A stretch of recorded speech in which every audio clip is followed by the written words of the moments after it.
Ah, bees, bees, bees. Would you just look at all those bees? Well, actually, you can't really see them, but you can definitely hear them. There's one. A tiny... Wait. Oh god, where did it go? Yeah, there's one. Jesus, they move so fast. Yeah, there's some. Bees. The North American honeybee. Yes. There's one right here. Just chilling. Well, actually, he's not chilling. He's working himself to death. Or actually, herself, because that is a she. She is working herself to death. Oh, and there's a bumblebee. God, Jesus, it's freaking huge compared to these other little bees. Oh, jeez. Yeah, there he is. Ah, come back. Yeah, there. Look at that thing. It's massive. Especially compared to, like, you know, all these other little things. Can you hear the noise it makes? What up? Let it stop flying. You hear that noise? It's like... all these other things are just like... that was like... freaking crazy, man. Yeah, there's another one. It's a really nice little bee. Honeybee. North American honeybee. They're said to be in danger, but... actually, the truth is... that...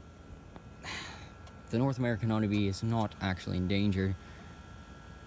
But you see, the thing about it is... really, it is. But bees are not endangered. North American honeybees are endangered. But these are not North American honeybees, actually. I lied. These are European bees and South American bees.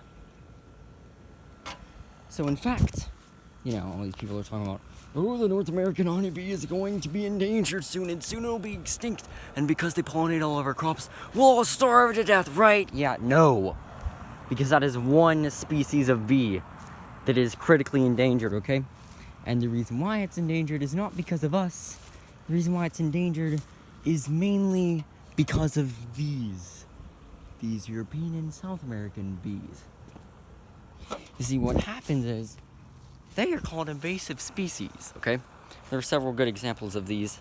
For example, I think they're called Asian carp or something like that. And they get into lakes around, you know, like Lake Michigan, or wait, no. Zebra mussels. Yeah, that's a really good example. Zebra mussels are these thingies. They're in Lake Michigan, and they're really causing some havoc in that place, you know? In Lake Michigan, one of the Great Lakes. Lakes. Not lake. What the flip is a lake? Ugh. Anyway, but yeah, I just wanted to show off the bees. Jesus. Yeah. Zebra mussels.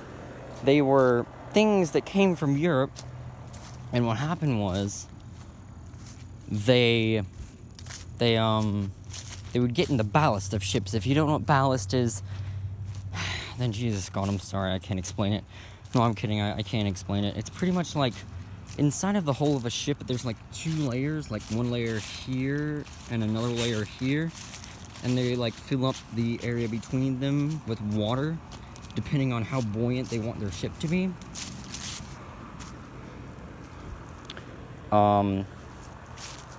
So yeah. And the way that they do that is by, you know, intaking water. And what they would do is, whenever they got to Europe, you know, and they were about to leave, they would, you know, they would get a heavier load, and they would need their thing to be more buoyant, so they would, like, let out some water, or if they needed to be less buoyant, they would take in some water. So what happened was, whenever they would take in water, if they wanted to be more buoyant, was sometimes there would be zebra mussels just, you know, chilling around, and then they would get sucked in. And then they would just be living in this area between the hull, the outer hull, and the inner hull. And they just live there. And then whenever the ships got to America, and they needed to be more, they needed to be more buoyant, more buoyant, they would empty these things a little bit. And then what happened was the zebra mussels would get washed out. And that is how they got to Lake Michigan, and now they're causing just massive problems. So the fact of the matter is that it's actually not such a bad thing that the North American honeybee is going extinct, or, it's in danger. It's not such a bad thing, because it turns out that these European and South American bees are actually better than the North American ones. They do a better job, and they get more honey faster, and pollinate more stuff faster, because they're just better at their jobs. So yeah.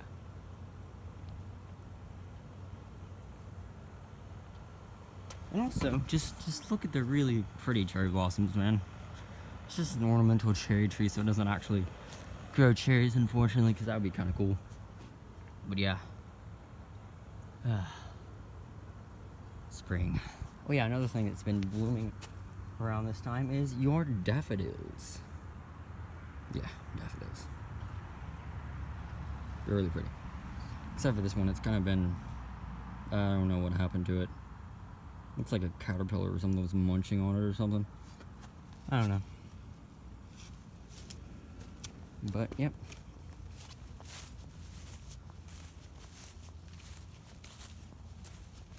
And I also have to say something about this. Weeds. You see them? They're everywhere. These little thingies, Especially these thingies, These things. They have flowers, and there's like a bunch of them over here. There's some actually right there. And here is like the mother load of them. See these things? Now, weeds, they're a bad thing, right? Actually, not so much. Because, you see, weeds are actually kind of like the North American honeybee versus its European and South American cousins. These things are actually better, just overall life forms, than, like, say, for instance, daffodils. Or sakura tree over there. Sakura is Japanese for cherry blossom. I have no idea why I wanted to say it in the Japanese word, but yeah. Fun fact for the day. Sakura is actually Japanese for cherry blossom. But yeah. These weeds are actually better overall life forms than those things, and our daffodils over there are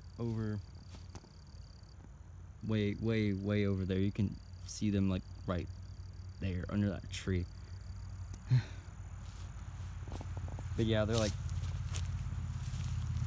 actually way better. And you know why? It's because these things, most weeds, they grow their leaves and whatnot, and then they grow flowers, and they keep their flowers there for the entire time that they're alive. And believe it or not, that's actually kind of a good thing, because it means it's good for it's good for the weeds, because that means that they can get pollinated all the time. And it's good for bees, because that means that they have a very, a constant,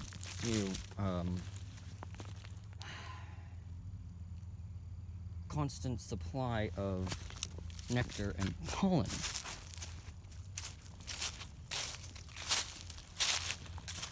So, I'm just gonna be completely honest with you. If I were you, I wouldn't even try to do anything about these weeds. They are good for bees. Jeez, what the flip is on? They're good for bees and all sorts of other insects that actually like eating, drinking the nectar, like butterflies, and also hummingbirds. Who doesn't like hummingbirds, right? Hummingbirds are freaking awesome, They're tiny and they flap their wings so fast and it just looks so cool. And they're so fast, Oh yeah. Here we have one.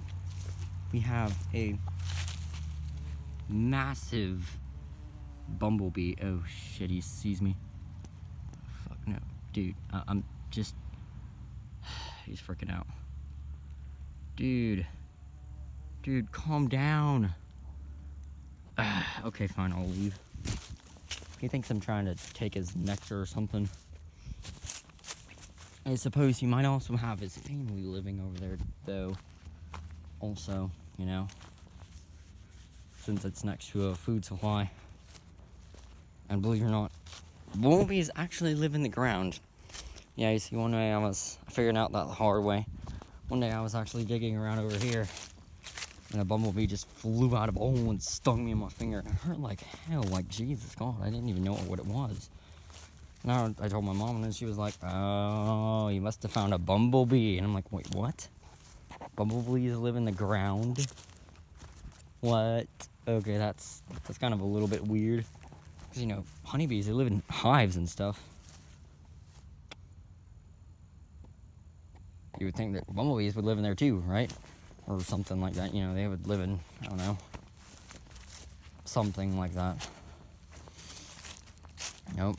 Truth is, bumblebees live anywhere that they want to, which is normally the ground. Kind of interesting. Another fun fact for the day. But yeah, I just want you to hear these bees one more time.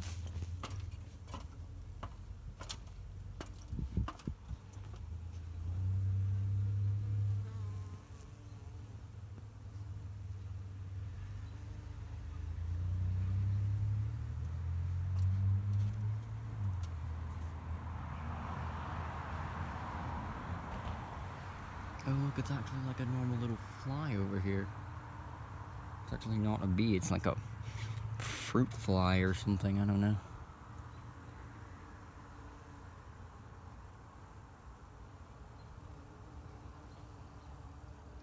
Oh hey, and yeah, check it out. The bumblebee has gotten like way high up there now. I don't even know if you can see it. Yep. Right there. There he is. Bumblebees are massive compared to honeybees. Like, even from far away, you can see that thing super clear.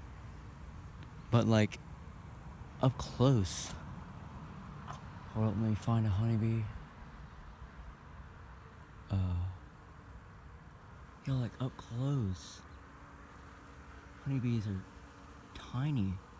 And bumblebees just make so much noise. But, yep, I think that's where I'm going to end this video. Please like, subscribe, comment for nature. If you learned anything today in this video, please subscribe, like, and if you want other people to learn stuff, then share this video with your friends or your family or whoever you want to. And that is the bees, Bzz, and Josh Wendell, O2. Peace out.